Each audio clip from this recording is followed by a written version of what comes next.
हिंदू धर्म में कौन सी गलती करने पर कभी क्षमा नहीं मिलती? 5 मिनट का भाषण। हिंदू धर्म करुणा, प्रेम और क्षमा का धर्म माना जाता है। हमारे ग्रंथों में कहा गया है कि भगवान स्वयं भी भक्तों की छोटी बड़ी गलतियां माफ कर देते हैं, यदि मन से सच्चा पश्चाताप हो। लेकिन इसके बावजूद कुछ ऐसी गलतियां हैं जिनके लिए क्षमा मिलना अत्यंत कठिन कहा गया है, क्योंकि वे धर्म, मानवता और आत्मा तीनों के विरुद्ध जाती है। 1. माता पिता और गुरु का अपमान। हिंदू शास्त्रों में माता पिता को देवताओं से भी बढ़कर स्थान दिया गया है। मातृदेवो भवः, पितृदेवो भवः, आचार्य देवो भवः।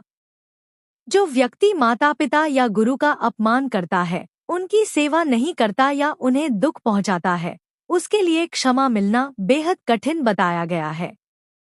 क्योंकि माता पिता हमारे जीवनदाता है और गुरु हमें ज्ञानदाता। इनके प्रति अपमान को जीवन के सबसे बड़े पापों में गिना गया है। 2. निर्दोष प्राणी को कष्ट देना। हिंदू धर्म अहिंसा पर आधारित है। अहिंसा परमो धर्मः, यानी किसी भी निर्दोष को कष्ट देना सबसे बड़ा अधर्म है।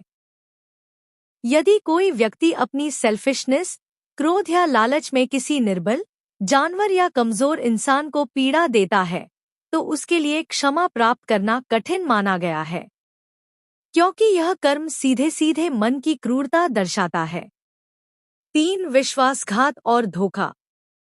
शास्त्रों में कहा गया है कि जिस व्यक्ति पर किसी ने भरोसा किया हो और वह उसी को धोखा दे दे, ऐसे अधर्म की भरपाई करना लगभग असंभव होता है।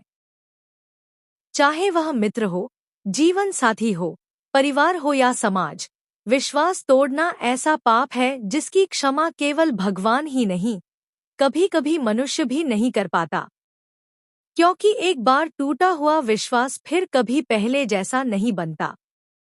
4. धर्म का अपमान या अधर्म का साथ देना। जब कोई व्यक्ति धर्म को जानबूझकर छोड़कर अधर्म का साथ देता है, अन्याय, अत्याचार, भ्रष्टाचार या बुराई का समर्थन करता है, तो वह न केवल स्वयं पाप करता है बल्कि समाज को भी पथभ्रष्ट करता है। ऐसे कर्मों को अस्वीकार्य माना गया है और कहा गया है कि इसका फल व्यक्ति को इस जन्म में या अगले जन्म में भी भोगना पड़ता है। 5. अपनी वाणी से किसी को गहरी चोट पहुंचाना। शब्द बाण के समान है। कई बार बोलकर दिए गए घाव जीवन भर नहीं भरते। किसी का अपमान करना, झूठ बोलना,